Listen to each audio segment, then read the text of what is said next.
Good afternoon, all. I've received OpenARC funding for a research trip to the city of Yaoundé in Cameroon. This was in July and August of 2025.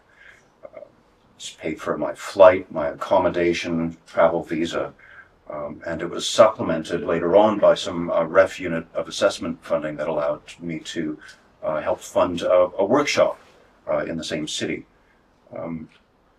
The OpenARC funding was towards ethnographic fieldwork for a monograph I'm calling The Portable Xylophone.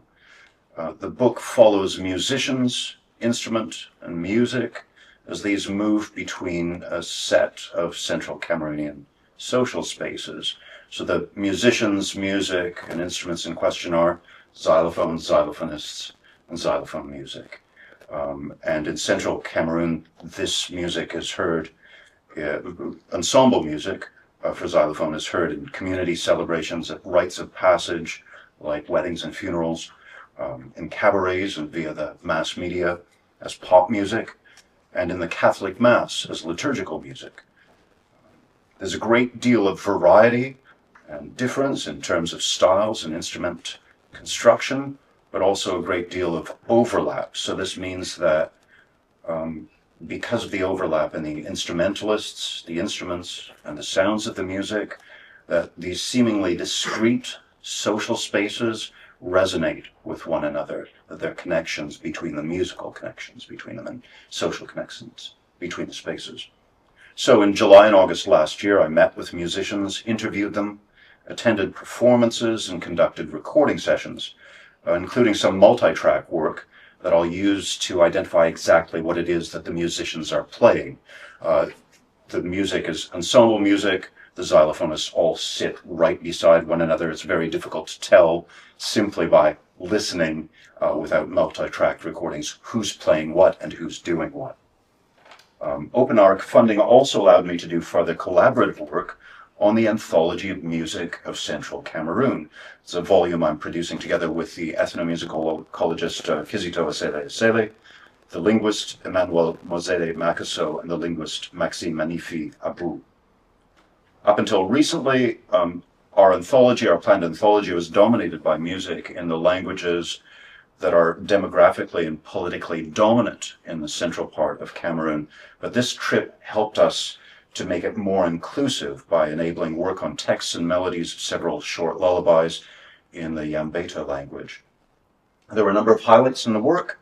One was the crystallization, the realization that standard orthographies for communicating the languages that we were working with don't really work that well when you're working with music, that other things happen in music, things that you don't write down when you write down the language when you're conveying a narrative or similar. A second was that the realization that there's an entire genre of xylophone music that I've been previously unaware of simply because I've not done work with musicians from that tradition. There are other highlights, I'll skip ahead. What's next? My co-authors and I have just given a joint presentation on the anthology at the Symposium of the Study Group on Traditions of African Music and Dance. That was in Port Harcourt, but we attended by distance. I'm working with colleagues at polishing up the transcriptions, the music that will form the core of the first edition of the Anthology of Music of Central Cameroon. We hope to publish this online this summer. I'll be going back in July and August to run another workshop, this time funded by OpenARC.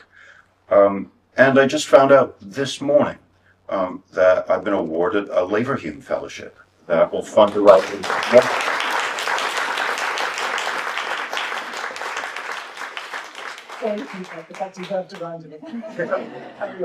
And I have no doubt that being able to write down that OpenARC had confidence in my research project as part of the bid, that this increased the kind of the strength of the bid. It made it look more feasible, more viable, so like something that a funding institution could have more confidence in. So my thanks sincerely to OpenARC for funding the project, for showing their confidence in the work, and for enabling my research. Thank you so much.